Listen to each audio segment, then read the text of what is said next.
استنى، عشان اللي فات حماده واللي جاي مع ياسين منصور حماده تاني خالص. اصبر، هتاخد تفاصيل بالجمله. تمام. مايلي ومحمد حمدي الباك الشمال لبيراميدز قاب قوسين او ادنى من التعاقد مع النادي الاهلي.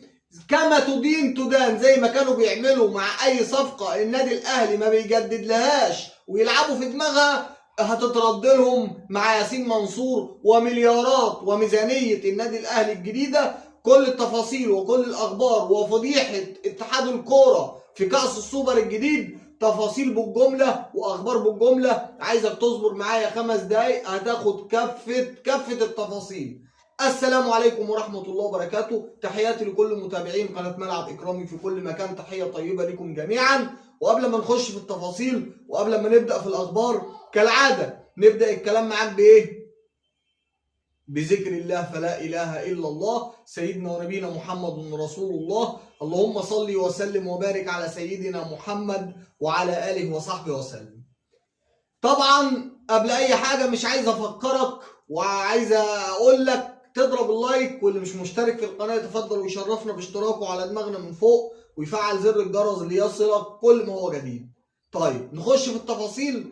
طبعا كلنا عارفين بيراميدز اي لاعب عقده بينتهي مع النادي الاهلي بيجري وراه ويلعب في دماغه، والحكايات كل الكلام ده عارفينه، كل الكلام ده عارفينه. تمام. واخرها اليو ديانج. واخرها مين؟ اليو ديانج. عمالين لعب في دماغ اليو ديانج وهتاخد 5 مليون دولار في ال3 سنين، والحكايات والروايات، واليو ديانج مش راضي يجدد. طيب النادي الاهلي بيرد وبيرد بيد من حديد. خلى فيستون مايلي مش راضي يجدد مع بيراميدز، لان نهايه الموسم ده يبقى فري، وفي يناير يمضي مجانا لاي حد. ومحمد حمدي الباك الشمال وباك منتخب مصر نفس الكلام. اللاعب محمد حمدي اساسا من ناشئين النادي الاهلي، من ناشئين النادي الاهلي. النادي الاهلي بيبحث عن باك شمال.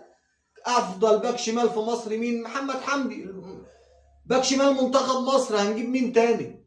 تمام. طيب يبقى كده زي ما بتعمل بيترد لك، زي ما بتعمل بيترد لك. ومع ياسين منصور ومليارات النادي الاهلي وميزانيه النادي الاهلي، اي لاعب مش هيجدد معاك هنروح نفاوضه زي ما انت بتعمل.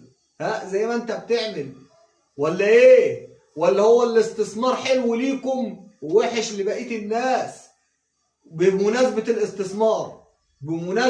الاستثمار داخل لك في كلام جبار، ولكن اضرب يا كبير لايكك، واللي مش مشترك في القناه يتفضل ويشرفنا باشتراكه على دماغنا من فوق، ويفعل زر الجرس ليصلك كل ما هو جديد.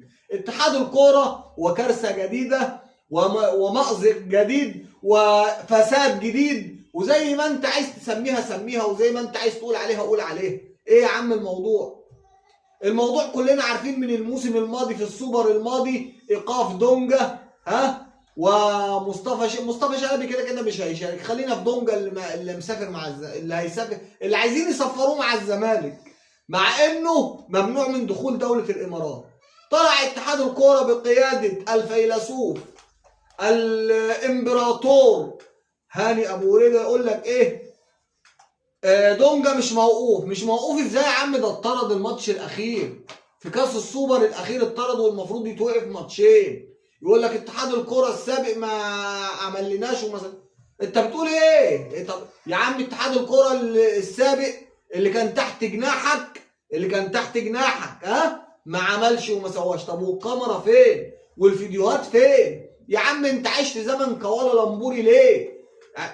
عايزين قال الكرة المصرية تتقدم مع هؤلاء. اللي عايز الكرة المصرية تتقدم مع هاني ابو ريده وهؤلاء شلة الاستثمار الرياضي في مصر، هتودي الكرة المصرية ورا عين الشمس، ورا مصنع الكراسي. حاجة يعني بص.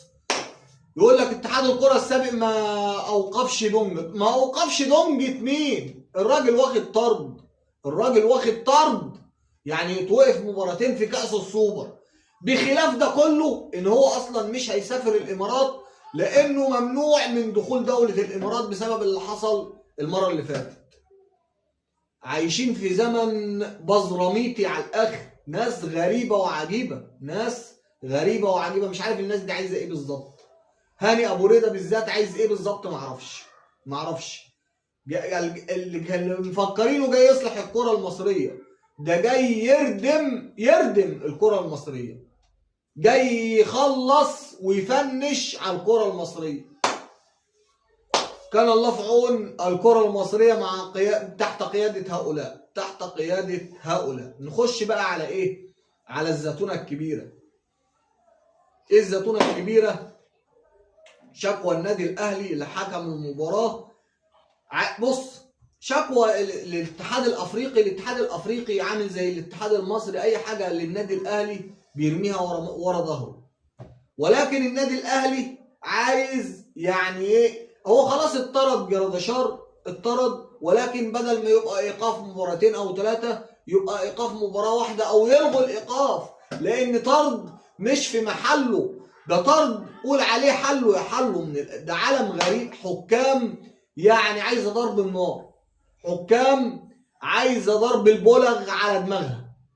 طيب الاتحاد الافريقي فين الفار يا عم؟ الاتحاد الافريقي في دور ال 32 يقول لك لا، دور ال 32 في فرق بتصعد ما عندهاش امكانيات الفار في بلدها. طب احنا هنفضل لغايه امتى في هذا المستوى الرديء والسيء يا عم الاتحاد الافريقي؟ هنفضل لغايه امتى مع هذا الحكم الفاشل؟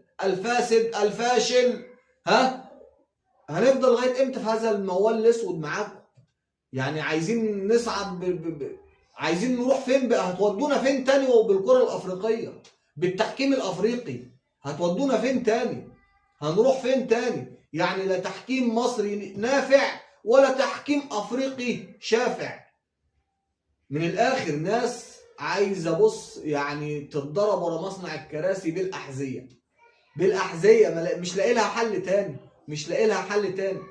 خلاص النادي الاهلي داخل على مباراه بتروجيت يوم الاربعاء القادم الساعه 8 مساء في ملعب السويس، قناه السويس الجديد. كل التوفيق للنادي الاهلي في الفتره القادمه. وامام عاشور خلاص انتهى مشوار الوباء الفيروسي بتاع الكبد، خلاص نزل صوره هو النهارده هو والمدام بتاعته، حاجه يعني مفرحه. كل التوفيق لامام عاشور في الفتره القادمه باذن الله، كل التوفيق باذن الله لامام عاشور في الفتره القادمه.